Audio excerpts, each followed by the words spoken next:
સરદાર કૃષિ યુનિવર્સિટી દાંતીવાડાના કુલપતિ ડોક્ટર આર.એમ. ચૌહાણના માર્ગદર્શન હેઠળ રાષ્ટ્રીય સેવા આયોજનની 5 દિવસીય શિબિરનું આયોજન હાથીદરા મુકામે આગામી 22 માર્ચ સુધી કરવામાં આવેલ છે।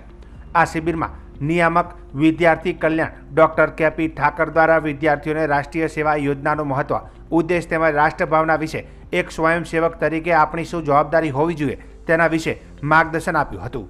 કુદરતી આપત્તિ સમય સ્વયંસેવક તરીકે શું જવાબદારી હોવી જોઈએ તેની માહિતી આપી હતી।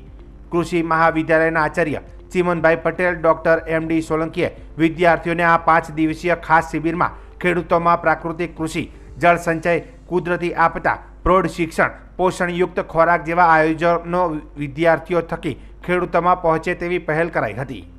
સમગ્ર પ્રોગ્રામનું સંચાલન ફૂડ ટેકનોલોજી મહાવિદ્યાલયના આચાર્ય ડોક્ટર જે ધડુક અને ડોક્ટર રાકેશકુમાર એન પટેલ, ખેતીવાડી અધિકારી નિયામક વિદ્યાર્થી કલ્યાણની કચેરી દ્વારા કરાયું હતું।